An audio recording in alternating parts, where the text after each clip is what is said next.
Welcome back to Nickals and Dimes, the #1 podcast in combat sports. Today we talk to a true legend, Demetrious Johnson. Widely regarded as one of the most well-rounded fighters in MMA history, DJ is a former UFC Flyweight Champion and a ONE FC Championship title holder, dominating at the highest levels for years. He set a UFC record with 11 consecutive title defenses, delivering some of the most creative and unforgettable finishes the sport has ever seen. But his journey didn't stop there. He's now making waves in the Jiu Jitsu world, winning the IBJJF Worlds in the Masters Brown Belt division. On top of that, he's built a massive audience outside of fighting, becoming a successful YouTuber with over 1 million subscribers. Today, we're diving into his legendary career, what keeps him pushing forward, and what's next for one of the greatest of all time. Hit that subscribe button, and let's get into it. All right, man, what's new? How you been? Have been a few months since I chat with you, so what's going on? Man, everything is good. I just got home from Jiu Jitsu, prepping for the next tournament. Eating some miso cod with my white rice and try to keep the weight up. And life's good, brother. I can't complain. Nice. You been training a bunch? Yeah, I've been training a lot. You know, I was just in Thailand. I did a little bit of training out there with Rodtang, some Muay Thai. And, you know, now my focus is jiu-jitsu. And just going through, I don't call it a struggle, but just trying to get to that next level of understanding jiu-jitsu and understanding my game in the gi. So just trying to stay focused on that right now. Yeah, what have you been working on specifically? Like, what does that look like at your level to kind of try to, you know, make little adjustments and improvements? It's hard. So, I mean, you can understand, you've wrestled forever, right? And you understand the patterns of movement in wrestling. So if you know if a guy shoots like this, you can do X, Y, and Z. And with me transitioning into Brazilian Jiu-Jitsu in the gi, it's a different game. It's totally different from no gi. It's totally different from mixed martial arts grappling. It's a different ball game. And there's certain positions that you have to put yourself in time and time again and not accept a position. And for me, I call it a dogfight. So if a guy's about to pass my guard, you know, I create a frame with my left arm. I cross frame and I use my right hand to get up and post, and he's going to be trying to take me off that post, and I got to fight that post. And when I do that, I can switch to a collar drag. I can switch to go back to my guard. There's so many different things you can do, but you don't get that drilling in unless you create those dog fights. And you can't teach that, right? Like, how do you teach, you know, something, hey, if I blast a double leg and I pick you up, and when I go to take you down, you just don't go to your stomach. No, you lean over, be a blanket, and grab their bottom ankle and re-roll them. Like, there's just certain positions in jiu-jitsu you can't teach unless you go through it. So, that's what me and my professor and a couple of guys in the gym were just working on. It's like trying to understand, like, that dog fight, where I call it a dog fight. My professor calls it a chess match. Everybody calls it differently, and how to develop that game and understand those patterns of movement in my jiu-jitsu journey right now. So yeah. That sounds like I totally get that. You know, for me, that reminds me of like transitioning from high school to college wrestling. And it's like, everybody knows how to shoot a double leg, how to do a single leg, a stand up, blah, blah, blah. But it's like, you just got to get in the positions and you got to feel the pressure, feel the intensity over and over and over again. And then it's either like you sink or swim. So you either figure it out and you become really good, or you don't. And then that's like kind of where you're at. So yeah, that's honestly, like, I look back at it now in wrestling, and that was the most challenging, but also like the most fun part of the development process, I think. Yeah, I mean, I'm loving it. It's frustrating because, you know, being a high level athlete, professional athlete for so many years in one sport, where in mixed martial arts, it's I always tell everybody, it's the easiest sport to become a world champion in, because you can be better in one area than the other person, and you can beat them there, and you never have to leave that area. So if you're fighting a grappler and he's only efficient at grappling, but he's so deficient on the feet, you're like, okay, we're staying on the feet. Like, we're never going to the ground, and you're going to suffer the whole entire time when you fight. And you've seen a lot of people in mixed martial arts become world champions doing that. Where for me, jiu-jitsu, you have to be good at everywhere, especially at the black belt level. I mean, these guys have been grappling since they're children, right? And I started grappling in 18. I just got into gi after my career. So it's probably I'm going on my 3rd year in the gi as a black belt, where I got to play a lot of catch up. So, but it's fun. It's enjoyable. If it wasn't fun and I wasn't still learning, then I probably would stop. Gotcha. You said you were keeping your weight up. Is that a recent thing, or have you always kind of worked to keep at a certain weight? Because that's something I'm familiar with, is trying to keep my weight up. So for me, I've been trying to keep my weight up just because, you know, I don't have to cut to 125 anymore. I don't have to go to 135. The weight class I compete at in Jiu Jitsu is 154. So I kind of walk around like 145, 148, and I'm eating constantly. Like I haven't finished a meal yet, but I will after this podcast. I got like, a cup of rice, and I have like 7 ounces of cod. I'll eat this, and probably 2 hours later, I'll be starving. Yeah. And I'm like, okay, I eat something else. I eat that. Then tonight I have more rice and more protein. It's just it's just a machine. And I mean, it is what it is. There's nothing you can do about it. Yeah. It's crazy how when you start eating that much, though, your body gets real used to it, and you start getting hungry like sooner and sooner. Your stomach expands. It's wild. Yeah. I don't understand how these, I've been seeing all these, like these fad diets, the carnivore diet, like these guys who just eat fucking, fruits, protein, eggs, and fats. I'm like, dude, like how, like where are your like starches? Where's your like your rice, your sweet potatoes? Yeah. But then again, like, are these guys high explosive athletes, or are they just lifting weights? Like, what are they doing? So, but I agree with you. When I first started eating like this, it was kind of a struggle. And now it's like, it's a non-negotiable. Like I'll go out to eat with my friends, and they're bigger than me, and they're like, "You're still eating?" I'm like, "Yes, I'm starving. Like, I need more food. Feed me."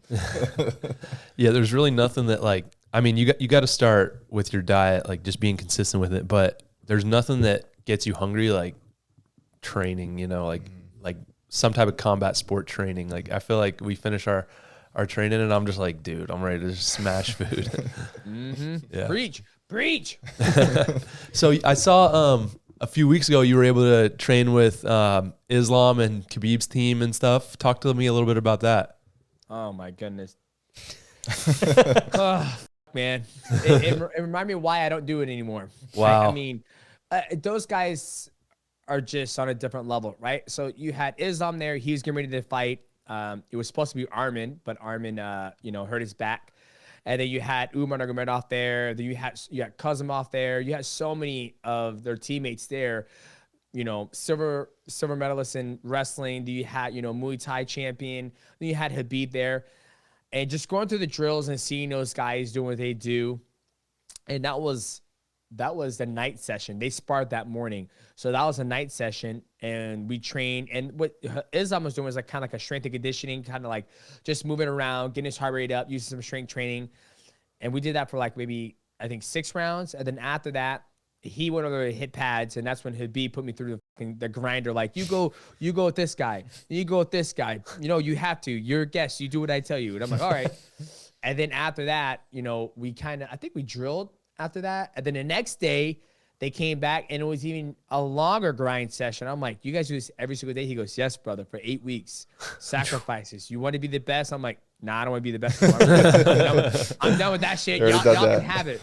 But just to experience it, and seeing what the best pound for pound fighter in the world feels like. And he hit me with that Darce 2 times. It was fun, man. I'm at this point in my career where it's like, I just want to train with different athletes who are the best in the world and enjoy it, and not try to compete with them, but try to connect with them. Because I feel like our sport in mixed martial arts is always about, I was with Islam and I beat him, or I gave Islam a hard time. I was like, man, I got an opportunity to grapple one of the best in the world, and it was a great experience. So that's kind of where I'm on right now. And I was grateful for the opportunity to be able to do it with the Islam and Khabib and Usman and Kazimov and Umar. Yeah. So what do you think? I mean, the way you're making it sound, they obviously are training hard. They have a good team, a lot of tough guys. But is there anything else that you notice that they do that kind of differentiates them from what you've typically seen with some guys in their training and stuff? Honestly, it's hard. I think, you know what? Yes, there is something that I saw that was different from that I've seen in my travels, is you had somebody who at one point in time was the best in the world, being Khabib, run the practices, right? Like typically when you have a gym like that, or even my gym, you know, my head coach was Matt Hume. You look at your coach, America Top Team, you have Mike Brown. I feel like he's the biggest. You guys have like, you know, Taco Alves, but I feel like Mike Brown's kind of like the guy who structures everything in America Top Team. I could be wrong, but you have somebody who's young, who's running the whole training session with Khabib. And you have, you know, Islam, he's on top of his game. You have Umar, he was getting ready to fight Merab.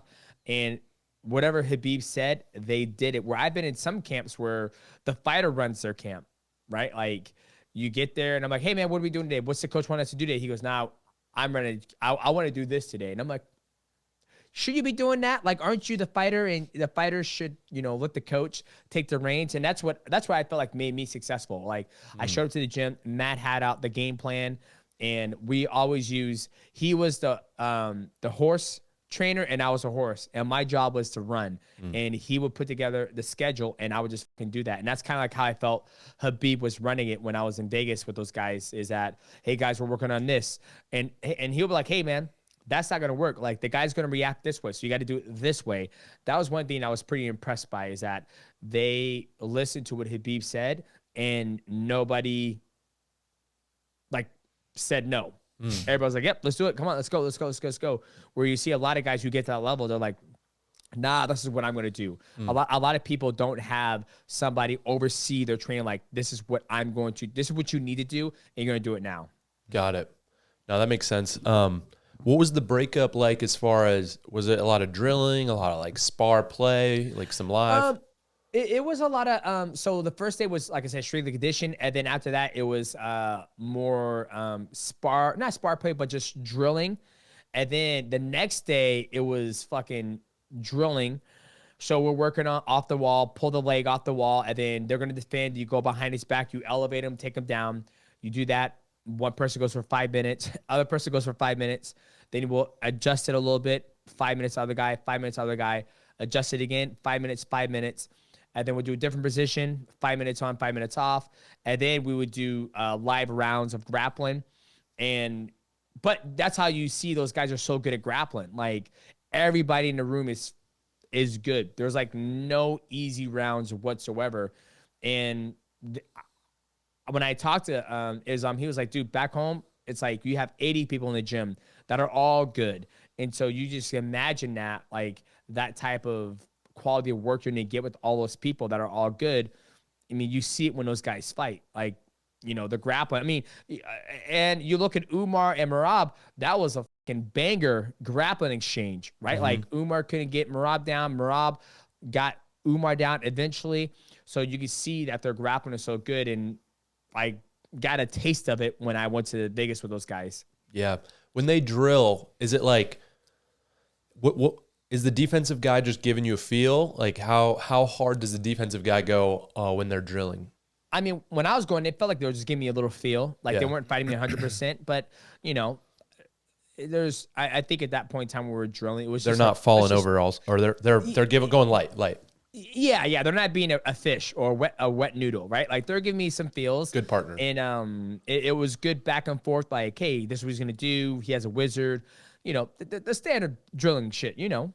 Interesting. Yeah, I'm just interested in that. You know, obviously, I feel like when you look at the Dagestani reputation in MMA, it's like a lot of it's, you know, obviously they're doing things, I think, a little bit different than people, but people give them a lot of respect. It's very, you know, I think people go out and they're like beat before they even like go in there a lot of times. So it's like, interests me to just get an insight into like what they're doing on a daily basis and their training methods, because I mean, they're definitely doing things right, but they just have that crazy, I think their biggest asset is that reputation. It just seems like people don't know how to compete against them.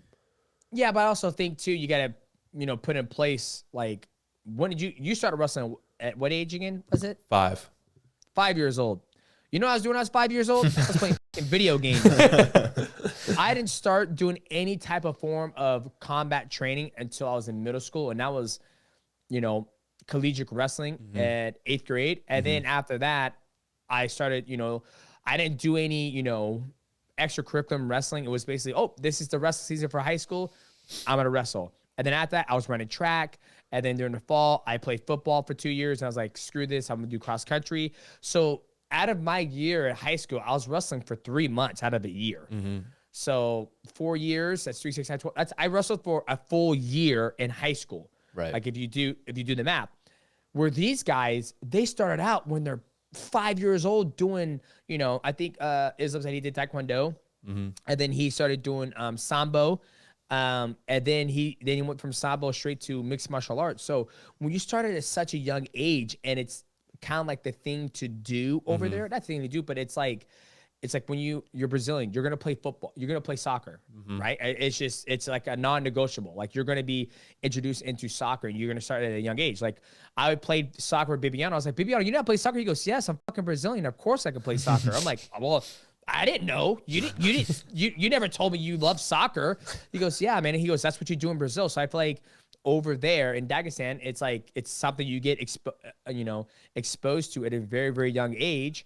And you start doing it. So, if I was a fighting guy, like it was when I fought, Ali Bagatinov, I'm sure he has way more years in fighting than I did when we fought in the UFC. But I was just a better athlete. I was just a better, my clinch game was better. I was just the better fighter. But I'm sure he had way more exposure and more hours of training at a very young age than I did. And that's why I think separates those guys from everybody else in America, because, my kids, they do jiu-jitsu, but they all stop. They're like, I want to play football. You're going to play football. So, I mean, I just feel like in American culture, we have so many different options where they do too, but I feel for them, that is like the best option for them. Yeah. I also think there's a huge cultural disparity because that's all they do is eat, sleep, and train. Yep. In that camp. Like a lot of them don't have wives. Like a lot of them just love fighting or wrestling or whatever it is. And I think that's also their laser focus into doing only one thing is also super helpful for them. Yeah. And I also think it gives them, they enjoy it. And, I know they do other stuff. I know they ride dirt bikes, they play paddle, but I also, I agree with you. I feel like that's like, for me, in order to get the lifestyle that I wanted, that I have now, I had to be a professional athlete, right? Like I don't think there's another job out there where I can use my athleticism, being 5'3", 125 pounds, and make six figures, unless I was a fucking horse jockey. And I hate horses, and I'm scared of those fucking things. So fighting was the best option for me, to where those guys like, hey, you know what? I'm going to, start with Sambo. This is fun. I'm the best in the world. Okay, what's the next step after Sambo? Oh, mixed martial arts. It's pretty much the same thing. Oh, man, I can make it, money off this and live a good life. I'm going to do this. And like you said, it's that culture. It's like, hey, this what puts food on the table. I'm going to give it my 100%. And they've all been successful at doing it. And I think them having Khabib and Khabib's father as, a beacon to go to at that time, I just think it just, rinse and repeat. And they all enjoy it. Do you think the fact that you didn't commit to one style from when you were 5, 6 years old helped you become so well-rounded? Like how do you see both avenues of just diving into, you see a lot of kids now dive into MMA from a young age as a whole, so they train every combat sport, as opposed to guys like us that started with wrestling for 15 years. Yeah, man, I think it's my personal opinion. People say I'm an idiot for saying this, but I think it's important to, when you're a kid, just do everything, right? Because you're still developing your body, your strength, your muscles, your tendons. And for me, I did, like I said, track, football, basketball, never touched baseball, wrestled. And I feel that's a good, like, dynamic of recipe of different sports. Track, you're getting a long distance if you're running at 2 miles, 1 mile. Football, you're getting the explosion, being a running back. And then wrestling, you're also getting that that shot, that elevation change, that one-on-one man-to-man combat. So I feel like that's my personal opinion, is like, have the children do everything. Towards when I see kids, when they focus on one thing, like a jiu-jitsu athlete, they tend to build their body around jiu-jitsu. So if you look at a very high level jiu-jitsu player, you can take a guy like Charles Oliveira. His background's in jiu-jitsu, but he's able to transition very well from jiu-jitsu into one of the best mixed martial artists. You know, he's one of the few. He's got great stand-up, great Muay Thai, comes from that old school shooter box, and he's able to blend everything in, where you see a lot of guys who come from a jiu-jitsu background into mixed martial arts. They're not as crisp on the feet. You know, Kron Gracie is a perfect example. He comes from one background, and jiu-jitsu is amazing, but he has not been able to adapt to the times or be an, like, if I also throw a basketball at him, I don't know how he would dribble. If I'll say, hey, I want you to run a post, I want you to run an in, I want you to run a button hook, he'll be like, what is that? You know, you tell me to run a post, it's pop, pop, pop, and I'm hitting that post. I think that's important to develop a full, well-rounded athlete. And you can see it. You know, you got guys who come from just playing Muay Thai, and they do well in mixed martial arts because the fight starts on the feet, obviously. But when they get on the ground, it's like wrestling a white belt. They're just flailing everywhere, right? So I think it's important to be like athletic than to be a good jiu-jitsu player or a good kickboxer or good. But once again, this is if we're talking about trying to be a professional mixed martial artist, right? If you want to be a professional jiu-jitsu player, I think you should start from jiu-jitsu at a very young age and then develop throughout the years. But for me, I'd rather my kids be athletes, athletic. That way they can do whatever they want. Makes sense. Yeah, no doubt. That makes a lot of sense. So you also mentioned you were just over in Thailand training some with Rod Tang. What was that like? Jesus Christ. He's fucking, sometimes I'm training him. I was like, I can't believe I fought this motherfucker. I can't believe I won too. You know, it's good. Like I said before, I want to try to connect with these athletes. And Rod Tang is probably the pound for pound best fighter in the world in Muay Thai. And to get the opportunity to go to his gym and train with him. And I wanted to see, okay, what does Rod Tang do every day before he starts training? And the first thing he fucking does, he sees spars. He plays spars. So this man pulls up in a Shelby GT 5.0 Mustang, pulls up, gets out, and he goes, so, you know, Sodi Kap. That's you say hello, good morning in, you know, Thai.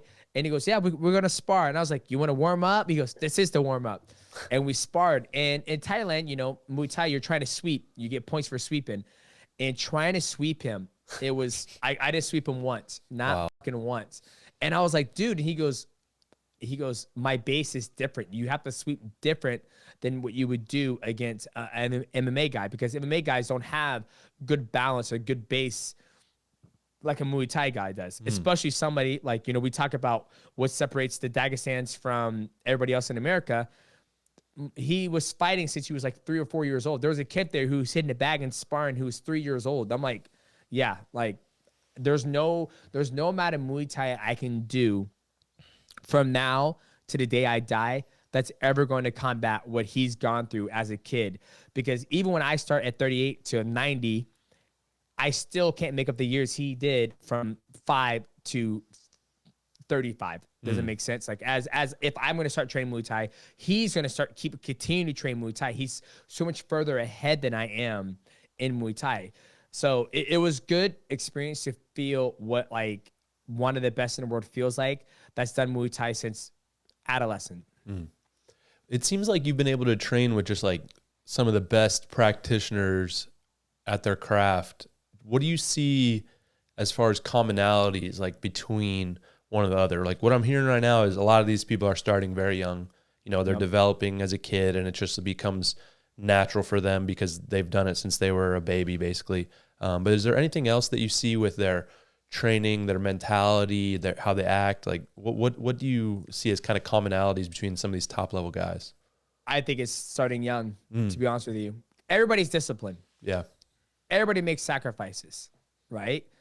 But I think the sooner you start to have that discipline and make those sacrifices, the better you are the further you're along than everybody else. And that's what I feel. Like, I never forget, one of my coaches says, you're not a fighter. He told me that. He goes, you know, DJ, you're not a fighter. And I was like, I'm the best in the world, motherfucker. Are you kidding me right now? I beat everybody. I'm a fighter. He goes, you're not a fighter. And I was like, okay, explain I said, okay, explain what you're saying. He goes, you are an athlete. He goes, you're a professional athlete. He goes, I've seen you do things that I've never seen people do. and you're so intelligent that you understand fighting, but a fighter likes to fight. You don't like to fight. Like, you don't like to, give me the fucking blood. That's not who you are. He's like, you're an athlete. And when he said that, I was like, you know what? You're right. And I take pride in that. Like, I take pride that I'm a professional athlete and I beat people who consider themselves fighters and they train in cages and all that stuff. And when I look at, like, the commonalities between, the Dagestans or the Thais or somebody who started jiu-jitsu at a very young age, like, they just take sacrifice and they have the discipline, but it's all the same. I feel like they started at a very, very young age in that one discipline, and then it just blossomed into whatever they decide to set out to do. Like with Radse being the best in the world in Muay Thai, and the Dagestans being the best in the world at Sambo, and then become a world champion. Like, I think it's just they started earlier than a lot of people. A lot of people in America, they don't get that opportunity. They don't get that exposure unless their parents do it or they see it. Yeah, no, that makes a ton of sense. I'm thinking about all this, and I think that you just need to come out to State College, PA, and see how we're doing it out here, because I think that a lot of what you're saying, it reminds me of our training environment at Penn State, and but I think that we actually take it to a much higher level because you have the support of not only like the coaches and the guys, but you have a whole university behind you, alumni, crazy facilities, and 100 years of tradition of like a program and a system that's been put in place. So I think that, that your next step should be State College, Pennsylvania, get that wrestling right. Hey, I would love that, man. Like I said, I'm doing this thing called the Mighty Journeys, where I basically travel around the world and, expose myself to this type of training, because I'm still training, right? Like, granted, I'm not trying to be the best in the world in mixed martial arts, right? I am trying to be the best version of myself in Brazilian Jiu-Jitsu and as a person. And so if I get some better wrestling and see that high level wrestling, it's only going to make me a better athlete and a better wrestler and a better jiu-jitsu player. So I'll keep that on the docket next time. I'm like, man, where should we go? Man, why don't we go wrestle, Bo Nickal at Penn State and do a mighty cast and vibe out. That would be perfect. Like a good idea. Dude, yeah, come out, man. It's a really special place. It's kind of cool because we're right in the center of Pennsylvania. People think like East Coast, but we're really in the middle of nowhere. It's like very rural. So it's a college town. Outside of the university, there's not much to do. So we're just here training. Like, that's pretty much it. We just train, do our thing, and it's a great place for it. But we would love to have you out. It'd be super fun. Bet. And I love that you said that. Like, in my area, there's one spot in my area where there's nothing to do besides train. And they have the best fucking wrestlers. It's like, we call them cockstrong. Like, they're just fucking, they're cockstrong. And everybody's like, when we're in high school, it's like, why are they so good? And then we go up there, we're driving on the bus, we're looking out the fucking window, we're like, there's literally nothing to do up here. So you think about it. If you're in an environment where there's nothing for you to do besides train, what the fuck you think you're going to be? You're going to be great, right? Like, you don't have no distractions. You don't have like different outlets to do anything. And that's why I feel like a lot of people in my area, they get burnt out a lot. Like, I'll never forget, like, I started wrestling with my buddy. He started wrestling when he was like 3 years old, and he got burnt out when he was in high school. He was like, Dad, I'm done. I was like, I've been doing this since I was 3 years old. I want to do something else. And that happens a lot around here in, Washington, is that people get burnt out because, I want you to do this. And that's why I feel like my son, Tyron, I feel like he got burnt out in jiu-jitsu because he has ADHD and he gets hyper focused on something. Like, one day before Christmas, he goes, Dad, I want a dirt bike for Christmas. What does my wife do? Get a dirt bike for Christmas off Amazon. Go down the street, he fucking jumps on it, he's riding it. Next thing you know, this motherfucker's doing flat track. And he's weaving through people, just like he's fucking Tron Legacy. And then someone was like, man, you need to get that kid a road bike. I was like, what you mean a road bike? That's a fucking bike. He goes, no, get him a 50cc. I'm like, oh God. What I do, I give him a 50cc. He excels on that. Then I get him a 65.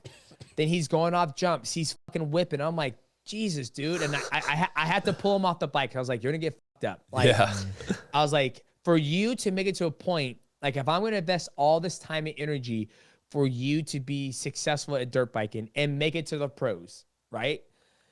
even when you make it to professional, you ain't making nothing. Right. Only the top guys like Ken Roxon, Eli Tomac, Haiti Deegan. But if Haiti Deegan, his dad put so much money into his training. Like, he invested so much money. Granted, he has the money. He made Meta Militia, invented Meta Militia, the brand. So I put myself on the bike. Then I put him in jiu-jitsu, and he was doing good in jiu-jitsu, going to class every day. He would go to all the competitions. He's competed at Worlds. And then one day he came over, he goes, I don't think I want to train anymore. And I go, why? Why not? Come on, son. Because I wanted to give him that foundation. If he wanted to fight later in his life, he would have a strong foundation like of jiu-jitsu. Because I feel like that's the strongest foundation to do. I mean, I think wrestling is what as well, but I feel like wrestling you could teach. I think positions off your back and not have a good guard is very hard to develop later in life. Right. And he was like, I'm done. He goes, he said to me, I'll never forget it. He says, I don't see the end game. He's like, I go in every single day and I grind. Wow. And I do the same stuff, different positions, and I don't see an end to it. And I said, okay. But I said, you're not going to stay home. You're not going to come home from school and just sit on your ass. You're going to do something else. And then all of a sudden, he started watching football. He sees everybody with the grills, the chains. And I was like, oh, God, this motherfucker. Like every other black man in the world, they want to be a football player.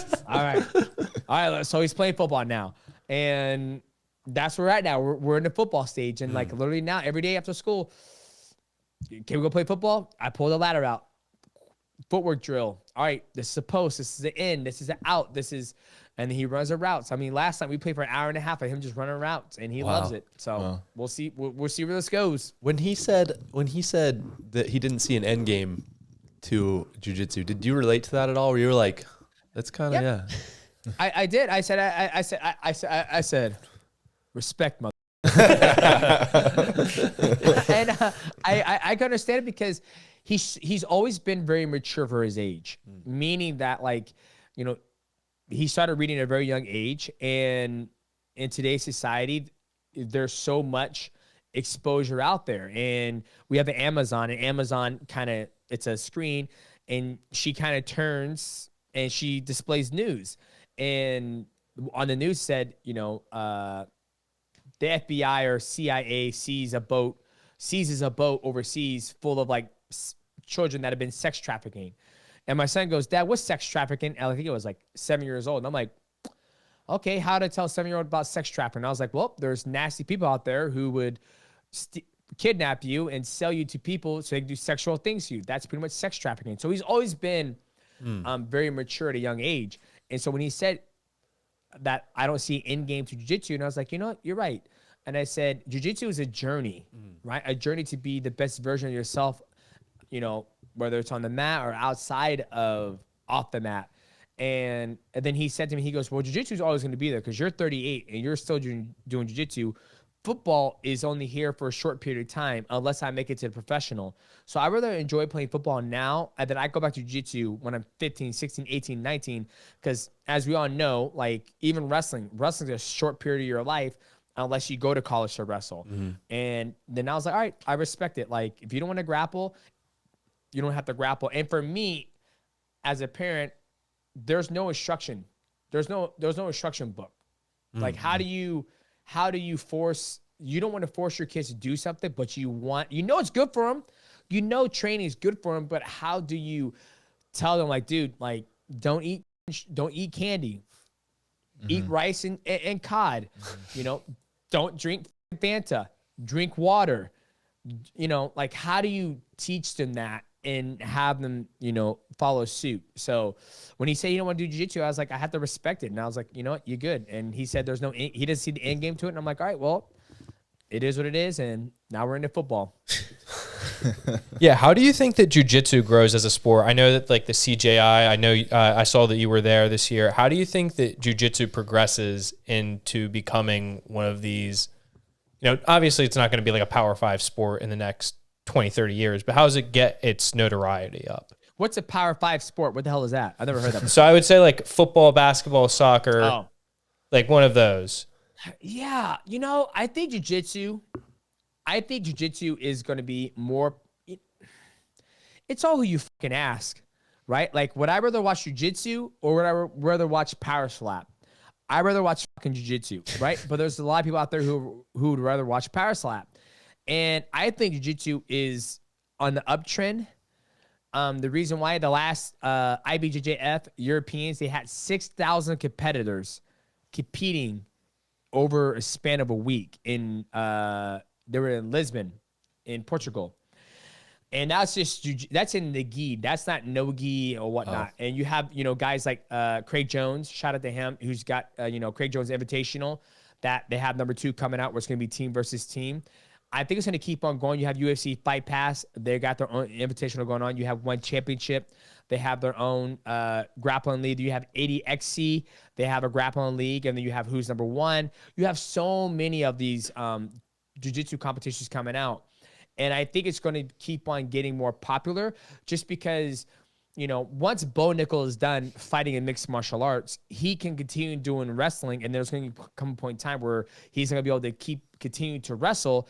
And then if he's looking for an outlet where he can still get those competitive juices going, jiu-jitsu is a perfect outlet for that, especially in the gi, because in jiu-jitsu, you don't compete against people who are younger than you, right? Like if I was still competing in One Championship, I'm 38, I could fight a fucking 23-year-old, or I could fight someone who's 45. In jiu-jitsu, in IBJJF, they have categories where from 18 to 30 years old, you're considered an adult. You're considered the professional in jiu-jitsu. Then once you get past 30, you hit 31, you become Masters 1, which means you're going to compete against people who are 31 from 35. That's the age bracket. Then Masters 2, 35 to 40, then so forth and so forth and so forth. So you're actually competing against guys who are your age range. And they're going to be, some guys are on steroids, some guys are on TRT, whatever it may be, but you're competing with that guy who's in the same age bracket. And I actually like that. I would love to compete against somebody who's 38 years old, from 35 to 40 years old. They might be on the juice, they might not. And let's just fucking run it. And I love that because I still train every day. Not every day. I train like 3 days a week now. But I lift weights 2 days. I work out 6 days a week. But a lot of people don't consider me lifting weights in the gym training. So I like that. And I think that's what makes jiu-jitsu so damn popular. I think it's going to keep on getting more popular as more exposure gets put onto the sport. Now, I think where it's going to be hard for the everyday fan to actually enjoy it is they don't understand what's going on. Like if I told me, Bo Nickal, are watching, jiu-jitsu competition, I'm like, holy shit, look at that lasso to an X guard to a fucking, taking it back. Bo like, what the hell is a lasso guard? What the hell is, worm or squid guard? He doesn't understand the lapel and how they're using the gi, the kimono, to do certain positions and how it's setting them up. And if he did it the wrong way, he doesn't understand that. Or if me and Bo watch power slap and we see whap, big slap, we're like, goddamn. Woo. My wife slapped me like that the other day when I said she was fat. Like we can relate to the athletes more to where if you never put on a kimono or a gi and see somebody grapple that, you're not going to be able to relate with them. And that's the thing I feel like is missing in jiu-jitsu, where it's going to take it to that next level. The fact that there's, that many people competing at IBJJF events is a good sign. It's like, it seems to me whenever we started American Top Team Gym out here in State College, and we have jiu-jitsu classes, and it's like I go in and it's dudes from 20 to 40, and there's like 100 guys in there, and it's like it's such an awesome thing. These people just pick it up. So I'd imagine if somebody picks it up and sticks with it, they're going to start becoming fans of the sport. So and they can be a fan of the sport forever. But that's. I'd say that's a good sign for it. And as you mentioned as well, the amount of competitions that are starting to come available are, it's really exciting, a really good thing too. Do you have, what's the next competition you have coming up? You said you're training for something. I'm going to say when the next competition is, cause I don't want people to know my next move. Got it. I'm just focused, so how it works in IBJJF, they have so many competitions. They have, San Jose Open, they have Los Angeles Open, but you have the big major ones, which is Pan Am's, which is usually in Florida. Then you have Europeans, which is in somewhere in Europe. Right now it's in Portugal.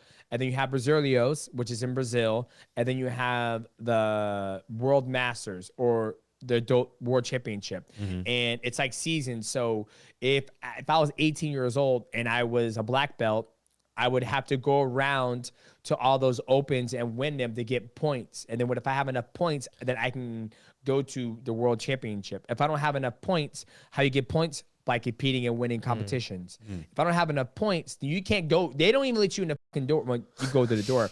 But they won't even let you compete if you don't have enough points to compete at black belt level between 18 and 30. It's like you don't.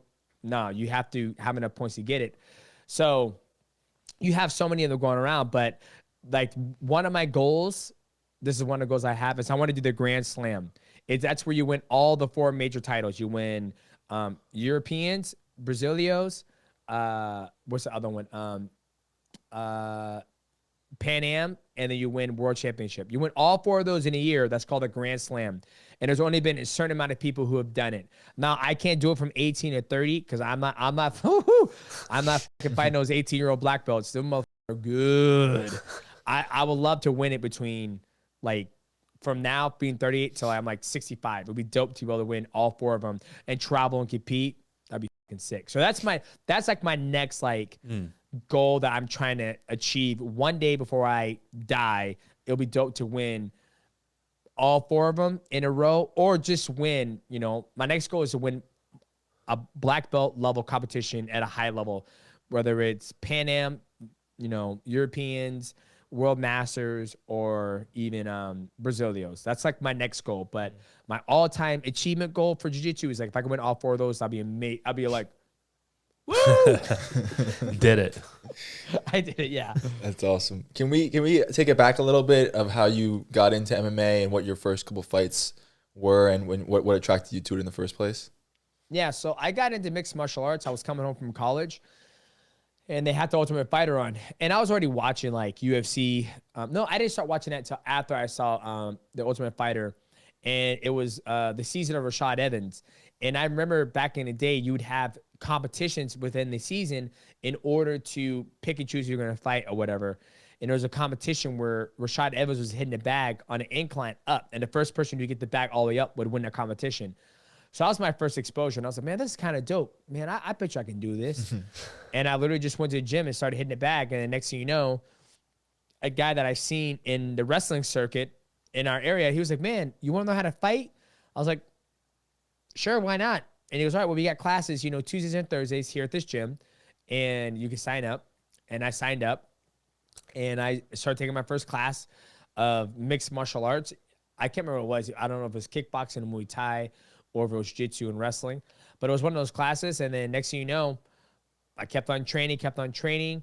And I got my first opportunity to have an amateur fight. I won that. And then kept on fighting. And then I would go back and forth and do shoot boxing, which is, you know, it's basically kickboxing, but you can shoot. You take them down, you let them back up. And then I do shoot boxing, and then I'll go back to mixed martial arts. Then I go kickboxing, back to MMA, Muay Thai, MMA, boxing, MMA. And then between all that, I was doing jiu-jitsu competitions because my coach, Matt Hume, was like, you got to be good everywhere. So I want you to be exposed to every single art form that you could run into at the professional level. Granted, we weren't thinking about professional level at that time, but, you know, he was trying to make me have a good foundation. And then eventually, you know, I kept on fighting and became professional. And that's when I got scouted. I went up to Alaska, fought, and I knocked a guy out with a head kick, and that's what got scouted to the WEC, and then the rest is history. Wow. So you were with your coach from the jump? Yep, from the jump. Wow. I mean, AMC had a satellite school, which was about an hour away from, like, the home base. And, like, my first coach was Steve Skids, and the other coach was Luke. And then they were kind of like extension of Matt Hume. And then at some point in time, like, I was with my Steve Skids and those guys for the longest time. And then eventually I went full time underneath Matt Hume. And that was after my second fight with Ian McCall. That's when I was like, all right, I better start taking this serious now. Let's get it. And that's when I was just with Matt the whole entire time. Interesting. When did you realize you were good at fighting? You never realize how good you are at fighting till you, I mean, it's hard to say that. I mean, I would say after I beat Ian McCall, like, I know that might sound weird to some people, but leading up to the fights when I fought, you know, Brad Pickett, Dominic Cruz, Miguel Torres, Nick Pace, Demasio Page, I was still working full time. Like, I was still working 40 hours a week at a construction place. And so when I would get that phone call from Matt or the UFC, it's like, hey, can you fight this day? My first response was like, yes, let's fucking go. I can't wait. Da, da, da, da. I was like, I got to see if I get time off from work. I'll call you back. Hang up, and I'll go talk to my boss. Like, hey, man, I got the opportunity to go fight in Vegas. Can I get time off work? And let me remind you, I was making $10.76 an hour. So at the end of the year, I was probably making $20K a year, where I had a contract to fight somebody and make 5 and 5. So if I would have won that fight, I would have been half my pay already paid to me for the year. But for me, fighting was fun, and it was an extracurricular activity to break up the monotony of 9 to 5. So when I got those calls from the UFC and WC, it was like, I got to get time off from work. And if I can't get time off from work, I can't fight. You got to, you know, give me an opportunity where I can't get time off from work. So until I fought Ian McCall the second time, then when I fought Dominic Cruz, that's when I was okay. I broke my leg against Miguel Torres, and I was okay. I'm going to, I walked in my work. I said, hey, I'm going to try to train for this fight. And when I took that fight with Dominic Cruz, I wasn't still full-time underneath Matt Hume. I was kind of doing my own thing. And then eventually I lost that fight to Dominic Cruz. Then that's when they said, hey, we're going to do, I actually signed a contract to fight Eddie Wineland, and I was training for him. And even then, I still wasn't full-time under Matt. I was still, like, I was going here for my strength and conditioning. Then I was going here for my training with mixed martial arts with my coaches. And then those coaches, they had jobs. Like, my first coach, he's an Alaska airline pilot. And then the other coach, I believe he worked at Fred Meyer's. He did, like, forklifting. Mm-hmm. So I'll do strength and conditioning here. Then I'll come here and do this. And then I was going to fight Eddie Wineland, and then the UFC goes, hey, we're going to actually implement the 125-pound division, the flyweight division, and we want you to be a part of it. And I said, bet, because I was small for 135. I was walking around like 138 when I fought Dominic Cruz for a 135-pound title. And so once that got implemented, I went down to 125.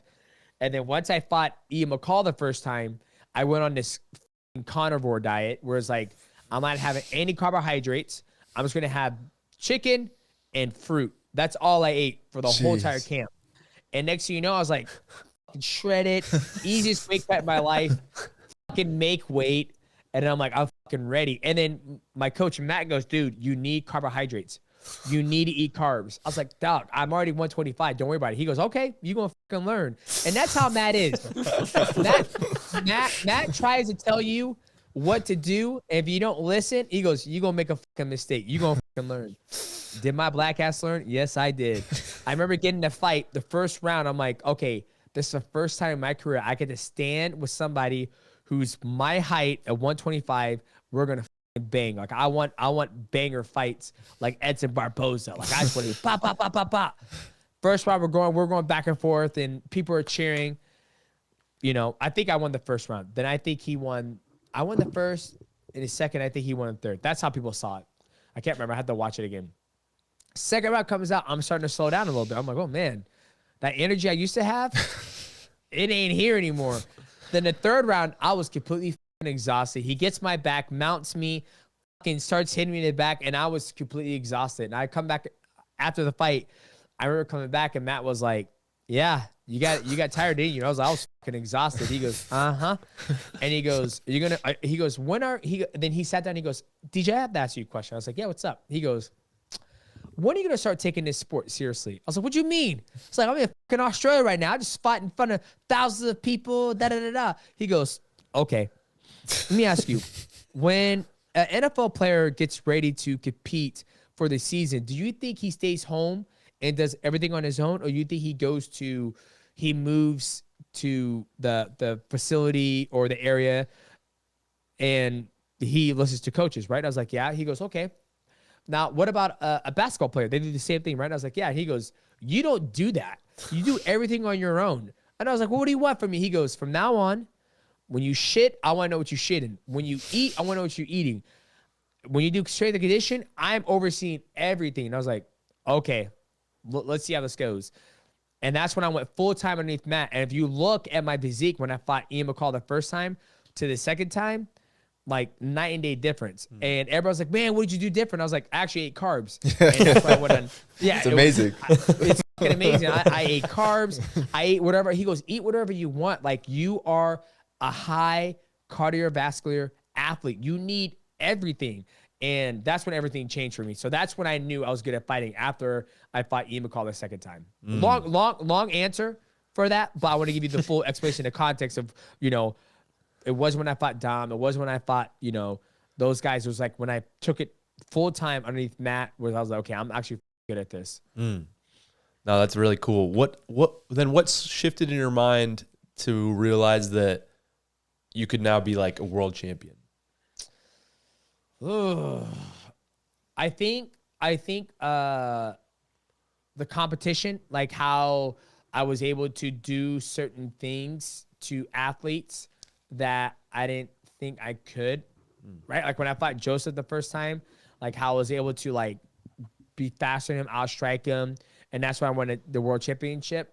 And it was hard. I've always viewed fighting as a job. And that's one thing that Matt said that made me really good, is that I show up, I do the work, and I go home.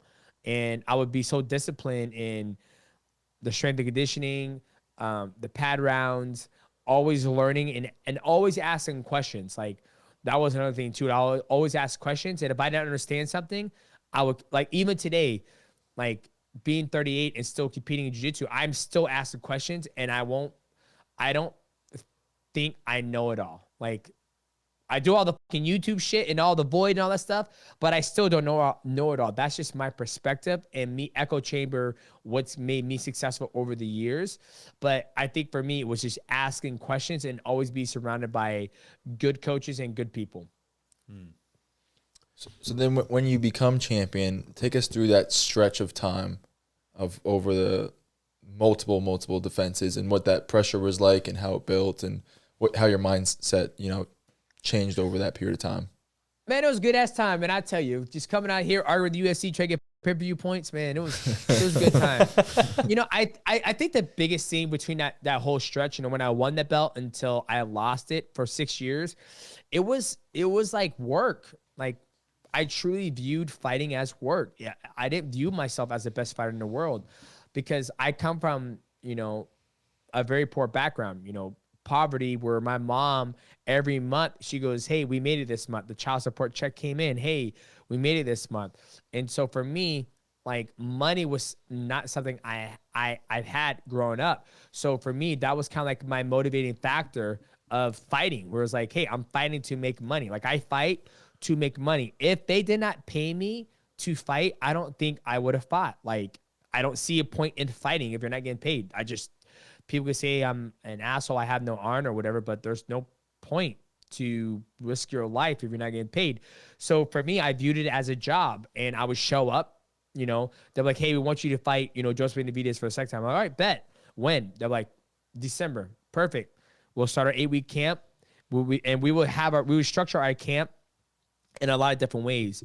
In the strength and conditioning way, I'm always in good shape, but Matt, we always did, you know, heart rate training, variability. And the very first week, we were always like, hey, we want to push our heart rate we want to just build, how Matt explained to me is like, we want to make the heart strong. So the heart is a muscle. And when you lift weights, you're strengthening the walls of the heart, right? So you're making our heart be able to pump a lot of blood, just boom, boom, boom. And then we'll do that for like 3 weeks straight, just getting the lining of the heart just super thick. And then the next 3 weeks, we're going to push our heart rate to 180 beats per minute, but we're going to keep it up there the whole entire time. So now you're working the heart like boom, boom, boom, boom, boom, boom, keeping the heart pumping. Now you're working the thin line of the heart, right? So you got the strength of the heart, and you're working the muscle, what's what I'm looking for? the cardiovascular part of that muscle. Like you're working the fibers of it. And then once we work the strength of it and then the cardiovascular part of the heart, then we will try to put it all together where it's like, okay, we're going to be explosive. We'll be explosive for a little bit, and then we'll relax, get the heart rate back down to like 130, 140, and then we'll jack it up super high again, keep it up there, bring it back down, and then we would do that. So, but for me, I viewed it as a job, and so there was like no complaining for me. I didn't ever complain because I was like, this is my job. And that was like, I feel like that was the biggest stretch that I can remember from 2012 to 2018. Obviously learning like, you know, new techniques, clinching, all that stuff. That's all fun. That I feel like that was like the extracurricular activity, but like the conditioning, the strength and conditioning, I viewed it as a job. And then, yeah. And then that was like, and then like my mindset never changed until like you're trying to work the business side of fighting. And then that's why I lost my belt. And I was like, getting the out of here. That's interesting. So the camp was kind of laid out to almost mimic the fight. So you have periods of like high intensity, low intensity, moderate. So then when you came down to it, you were able to access all of those, efficiencies. Yeah, absolutely. And I still and I still use that to this day. Like I'm more focused on strength training just to keep my weight up. As we all age as men, I feel that, I mean, it's science, our testosterone starts to decrease. And for me, I feel the best thing that can keep my testosterone up higher, and some scientists or doctors are going to say you have it all wrong, but this is how I feel, is by strength training and like exertion. Like if you keep on lifting weights and having a good diet, get your 8 hours of sleep and drink good water, and you lift heavy, I feel like your testosterone is going to stay up if genetically your body will allow it to do that. Right? Yeah. And then with me grappling, I feel that's also keep my body athletic, because I truly believe if you don't use it, you lose it. And me running routes on my son, like, holy shit. Like, I'm running routes, and after I get done, like, holy shit, my knees fucking hurt. I was like, my knees and my hips hurt. But I think it's good because it's given my body, I was like, hey, this motherfucker's still running. Like, he's 25 years old. So we got to produce that testosterone to keep his body up with his son. And that's my firm belief. And I could be wrong. People are like, oh, no, you can't. That's how I feel. I feel great. I still look great. Yeah. Makes sense. Without the sauce. Without the sauce. And I feel people now, but HRT, TRT, everybody's gonna have their own thing. But I truly believe that if you never administer drugs into your system, I don't see why the body would stop producing testosterone. If I feel good at 38 and I get great sleep, I eat healthy, I don't do drugs, I do smoke weed every once in a blue moon, and I don't finish a blunt, I take one hit, I call it good. I'm not trying to, go to the fucking moon. I mean, I do go to the moon when I have one hit, but I'm just saying I live a healthy lifestyle. If I continue this healthy lifestyle for the next 30 years or 40 years, I would assume that my body is going to keep producing the testosterone it needs to get through life. Maybe I'm wrong. We'll find out. Come back to me in 40 years and I'll let you know. TBD. Good case study. TBD. Yeah. Talk to me a little bit about, so you have one of the biggest YouTube channels for a person in the MMA space, combat sports space. What made you want to start producing content originally? So I've always been inside of I've always created content, just not in mixed martial arts. I was streaming video games since 2013, playing on Twitch, playing Mega Man X, playing Dragon Ball Z, whatever it is. I was playing video games on there. And then at one point in time, I was like, you know what? I'm going to switch from Twitch to YouTube. And one day somebody says, dude, you should, check out Street Beefs. I was like, Street Beef, what is this? And it's basically, two random guys fight in the backyard and they have beef and they got to squash it. And so I started watching it, and in the YouTube space, reaction videos, that's the thing. Like, people want to see your reaction. So like Kai Cenat, they want to see, tomorrow, well, the time of filming this, a new album's coming out for the weekend. So people will sit there and listen to the whole album from track 1 to track 15, and you give your reaction. And I basically did that when it came to fighting. And it was just street beefs, just, two casual guys fighting. Now you think about it, who watches casual fighting, like street beefs?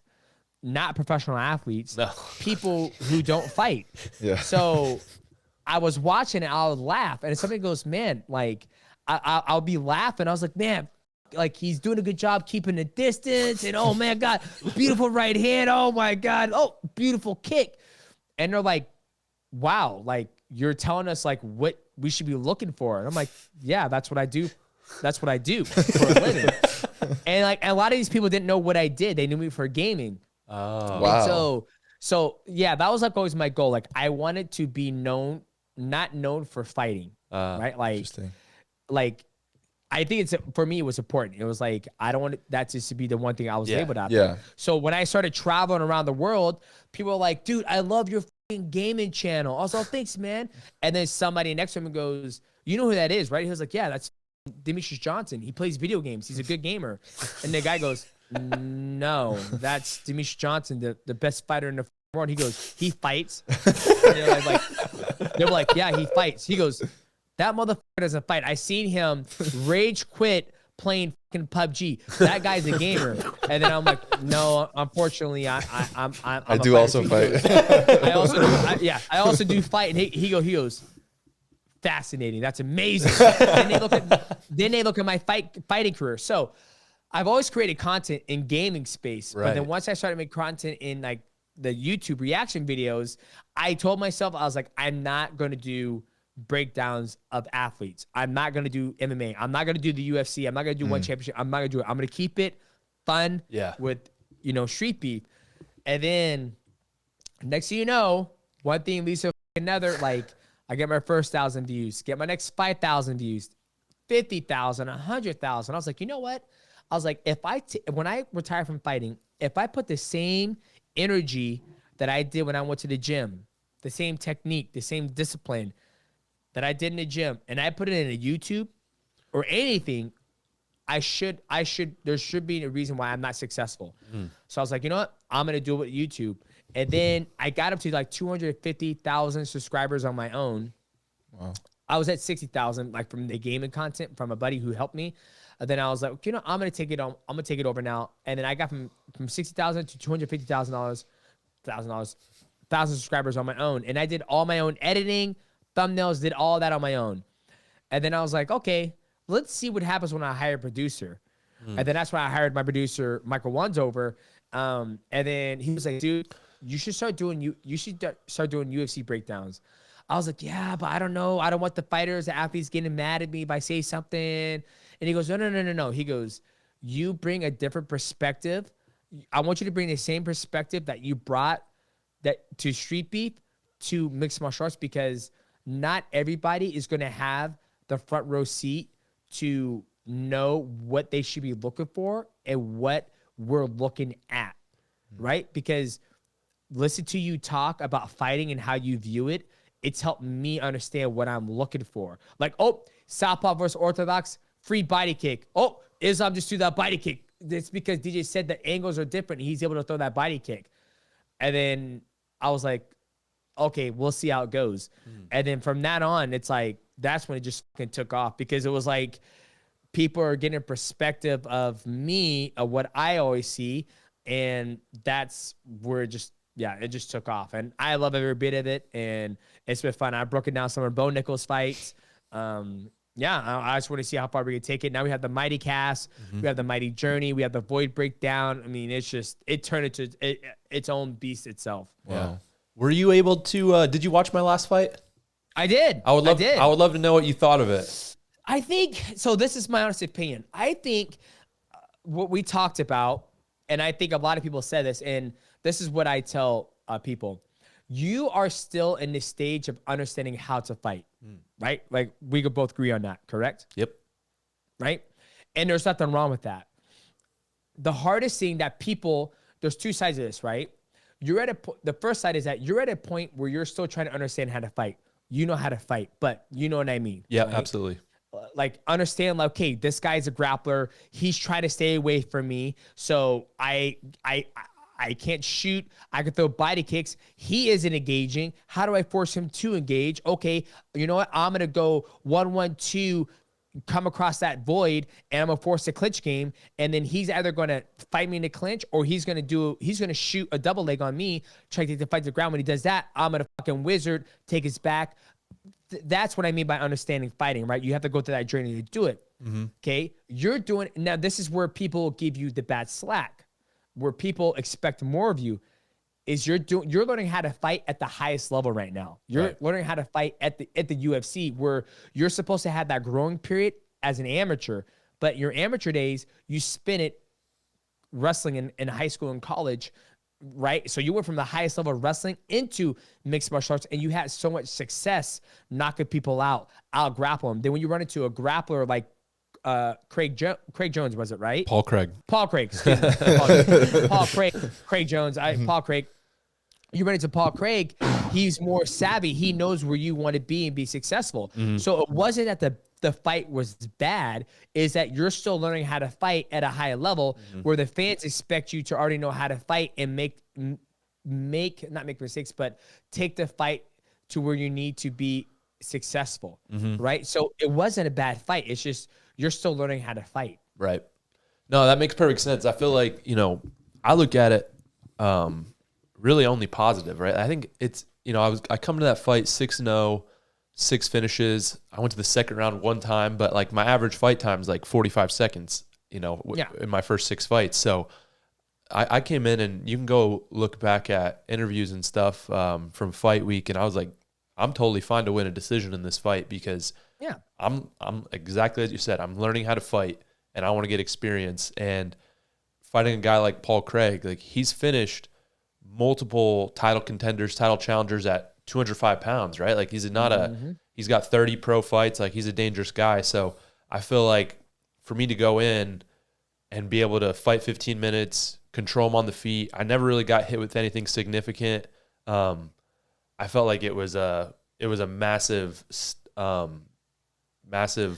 impact for my development. Yeah, it's a massive step up in competition, and it was like just massively important for my development and learning how to fight and getting better. And yeah, it would have been great if I'd go in there and knock him out in 45 seconds again, but it would have been awesome. Yeah, I've been happy with it, but that's not really going to help me in my, 5th, 6th, 7th title defense. Like that's not really something that is going to pay dividends down the line. Whereas getting 15 minutes sold out at Madison Square Garden against a 35 veteran, like that's going to pay dividends. And so, there's a lot of things I could have done better, of course, right? Like I can look at the technique, and I can be very critical of myself. I think the things that I did well. I just want to continue to double down on those and do them more. Obviously, using my wrestling more with a different matchup, like probably makes more sense. I think that people talk about, I didn't want to take him down. It's like, why would I put the guy in his best? The only chance this guy has to beat me is if he catches me in a triangle. So obviously I'm not just going to jump into his guard. Like, let's be real here. He finished Nurmagomedov Ankalaev with 4 minutes and 59 seconds into round 3. So he's dangerous. Submitted Jamal Hill. Yeah, right? Submitted Jamal Hill. Submitted Nikita Krylov. That's 3 top 5 205ers right there. Yep. And that's a thing, right? When you look at this as like I said, I look at it as an unbiased opinion. I don't care if you win or you lose, right? I don't have any skin in the game, I look at it as a martial artist, what I'm looking at. And that's why I told my producer, I was like, you have to understand, like, people would say, man, that fight fucking sucked. I was like, guys, look at it this way. He is still learning how to fight. And people are like, well, this isn't a level for him to learn how to fight, right? Like that learning period should have been done as an amateur. That's what I would say if people are bitching and complaining, right? So, but I would have loved to have learned as an amateur. Exactly. It's been great. Bo Nickal doesn't get that opportunity. No. You don't get that opportunity, right? So from now on, each time you fight, you're under a magnifying glass because you're 7-0, and they're like, hey, what does this guy got? What's the best tech? What's the how far can we push him? And here's a great example, I would say, of stepping up in tiers. When Hamzat came on the scene, he never fought anybody, right? He was beating everybody super fast, picking them up, slamming them out, slamming them down, right? Once he fought Gilbert Burns and they had that banger back and forth, that was him. That fight right there shown that he's ready for a championship fight. Like he's ready to fight a champion, because I feel you got to have those fights where, and I've had them too. When I was an amateur, there were some fights where it was a fucking war. We're just going back and forth. Like this motherfucker, I'm not, is that all you got, motherfucker? Like, you got to have some of those fights, because when you get to that next level and you're fighting the best of the world. When I fought John Dodson, he hit me, he dropped me so many times. I got him, I'm like, that's all you got? Huh? Just get started. Let's see what you got, little. You're going to have those fights. You just haven't had them yet, and you haven't had the right opportunity or the right opponent to put you in that position. But you fighting Paul Craig, where I can't take him down, which is my best attribute in my game right now. How are my hands going to look? How's my kickboxing? How's my rhythm? How's my, right? Because you're going to run into somebody who's like, we can't let Bo Nickal take us down, right? But then that's where you got to use your strategies. Like, okay, I can't take him down, but I'm going to use my double leg, my duck walk to cross that void. And then I'm going to get that body lock. Then I might try to, suplex him, or I might go to the clinch. So you start to, and that's where you're going to start developing your skills, your game to a different level, because you're going to start using your wrestling, not just to take them down, but to get to a position where you're going to be successful on the feet or in the clinch. Got it. No, that's I think definitely an important part for my next development. The next sequence of development that I'm going to try to make is just continuing to blend it all together and then really develop the clinch game. Because I have like very strong Greco wrestling. Like I grew up wrestling Greco-Roman for, my whole childhood and stuff. But when you can throw knees and elbows and stuff like that, it's obviously very different. But I feel like really in control there, but I don't really get offensive there as much as I would like to. So I want to start working on that. And I see you're a guy that I look at that has a really, you've got a lot of finishes from there. So it's like that I can see the importance of that skill. Yeah. And if I give you any advice when you go back to the gym and start training, always throw body, like, for example, when's the last time I took you down? Somebody took me down? Yeah, you. September 09. Yeah. The last time I've been taken down in training, I get taken down once in a while at Penn State, like when I'm out here, like once in every few months or so. But in a sparring match, when's the last time somebody took you down? I actually got taken down in this last camp by a Brazilian guy. Yeah. Okay. So use that. Like what I would do is like, if I know, because now my game is all based on, at the end of my career, is all based on somebody making a bad decision, making a bad move, right? And you can't force somebody's hand to make a bad decision if you don't fight them, meaning that if you don't give them something to make a bad decision. So one of the things that I would do all the time is I would throw body kicks, like kicks, because they have choices. They can catch the body kick, right, and try to take me down. Once they do that, what do? They come into my wheelhouse, which is the clinch game and the wrestling game, which I feel pretty good at. Yeah. Then there's no guessing game. We're there. So if we're here outside the void and I throw a body kick, boom, he catches it. Perfect. We're connected. I can kick and come closer, clinch and wrestle you, right, or you're going to shoot and try to wrestle me. Then now I have the wizard. That's how you get to the fight a lot sooner for you, where I feel is going to be your hardest thing, is like the stand up where it's like, fuck that body kick. Oh, you caught it. Perfect. We're wrestling now. Right. Like it's almost like if somebody, you throw a body kick and they catch it. That's a perfect place for you to fight in a single leg. Yeah. Single leg like force the positions that I'm better at. Right. So it's like, like you were saying, basically like a guy's not going to make a mistake unless you kind of trap him, right? So it's like, how are you gonna set that up, right? Like you make him fight the way you want to fight, right? Yep, absolutely. So that's the advice I'll give you. Just start throwing some more body kicks, Dom. I'll add that in. I like it. No, it works pretty good too, because I'm southpaw, so I fight a lot of orthodox fighters. So you get 3 body kicks all day. That's all you should be throwing. It's like, and that's the only thing I tell people. I was like, dude, and that's what I learned from Matt. Matt was like, of course he's gonna punch you. His hands aren't busy. Like you throw a body kick, if you have that opposite stance, that body kick, and you always outside the lead leg and you turn him, you go inside body. Like that's like, yeah, man.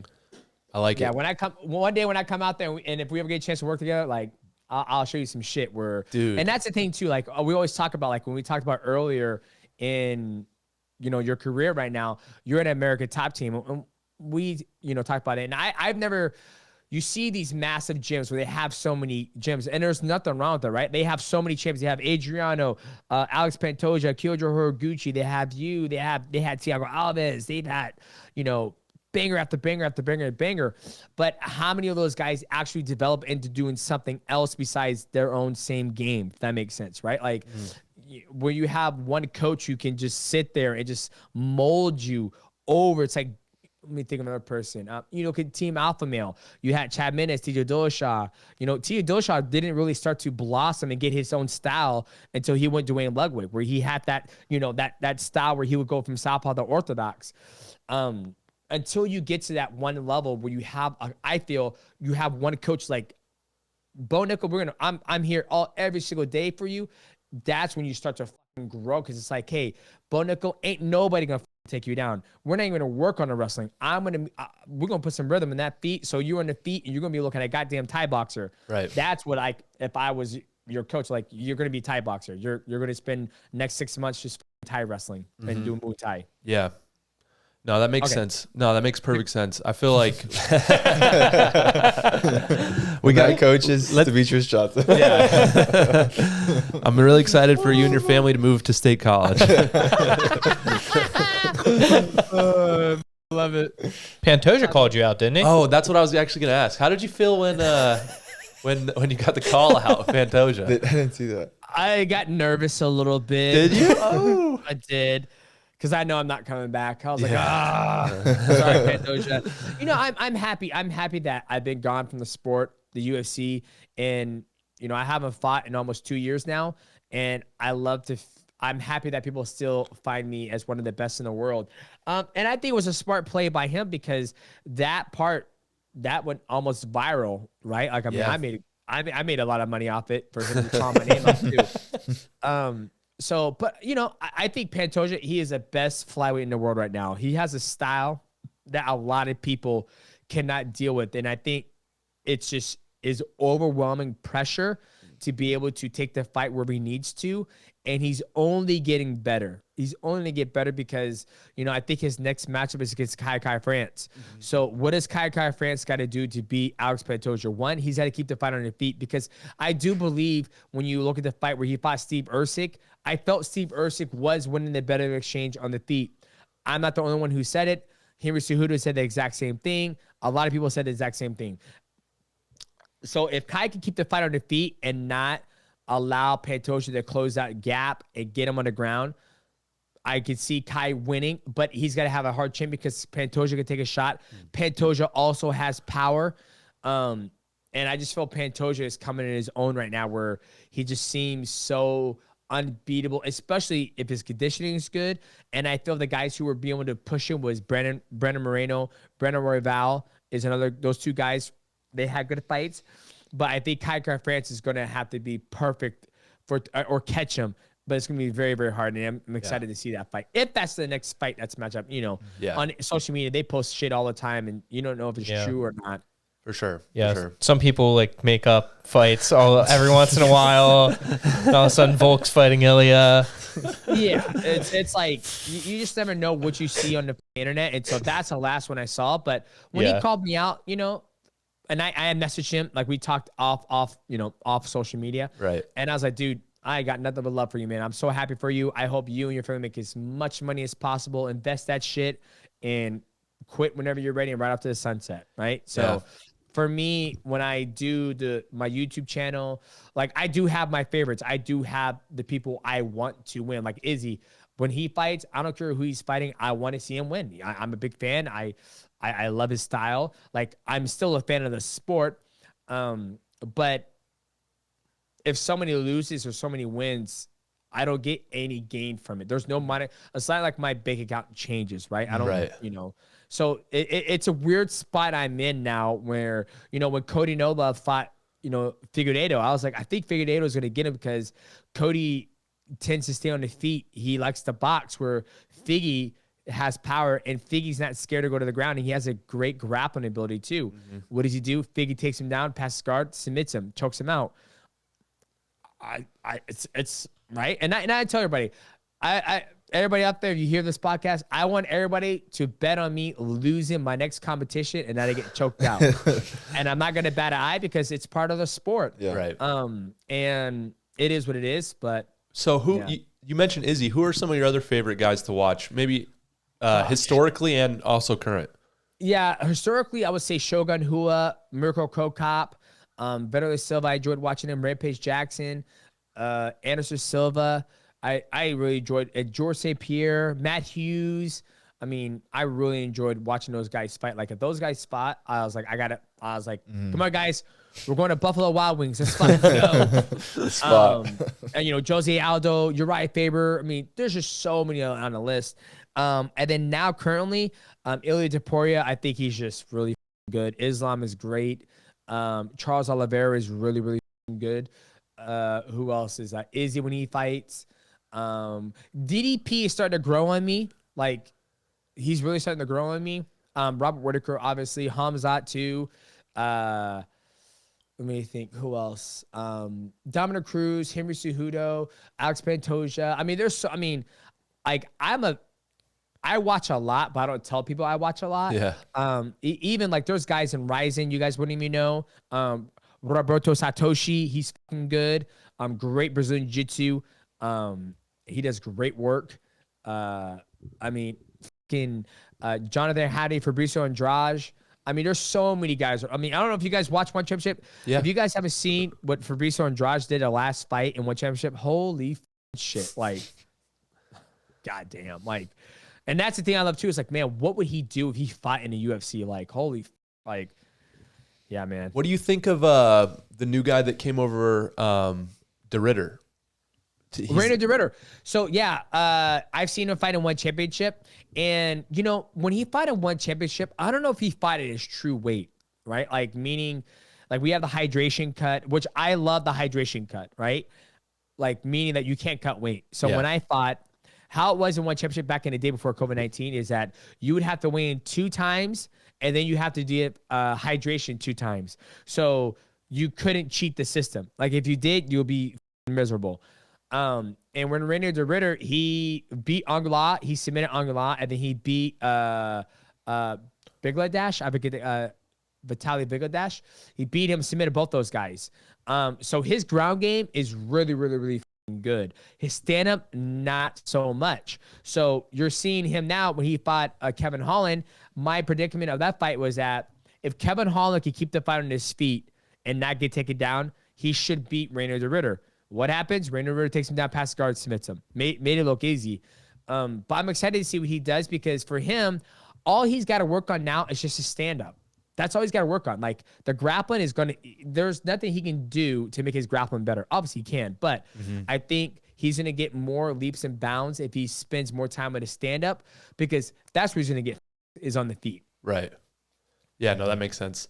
Yeah, it's interesting to think about, like, the matchups with obviously he's in the UFC now, but potential guys that in ONE FC or in Ryzen, or, you know, even PFL Bellator matching up with UFC guys. There's just so many good fighters around the world now, and there's so many exciting fights to make. But obviously there's no real crossover as of yet.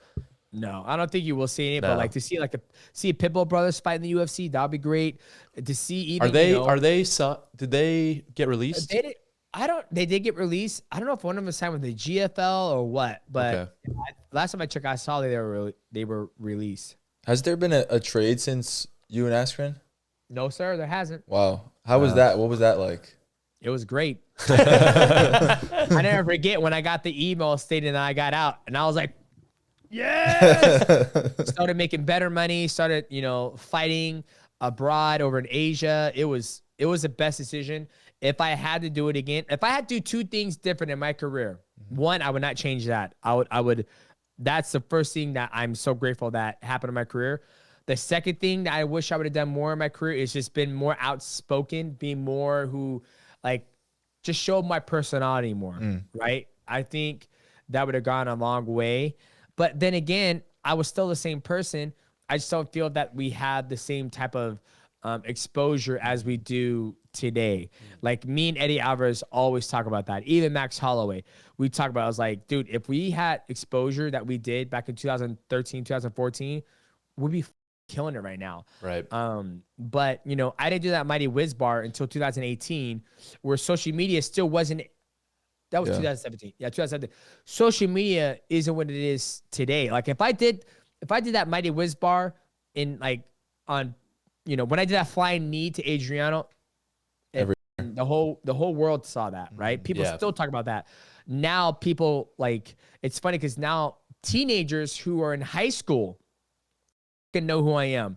Like, I just went to one of the local high schools here, playing football with my son, and somebody goes, "Oh shit, that's Demetrious Johnson," and they're like, "Oh shit, that is," and it's like, I haven't fought in America fucking I don't know how long, and they know who I am, and they're 16, 17 years old because it's social media. Because now mixed martial arts is at its highest point, and they look at, like, all the greats and like, oh, look at this black motherfucker throw this guy in the air, catch him with an arm bar. Oh, that's him. So I just think the times are just different now. Right. Yeah, there's a lot of opportunity. It's like so much opportunity for viral moments. You know, you see it all the time with guys that aren't even that are in regional promotions or whatever, just hit something crazy, and then all of a sudden they're where they're at, and it's just like it's such an interesting time to be in MMA.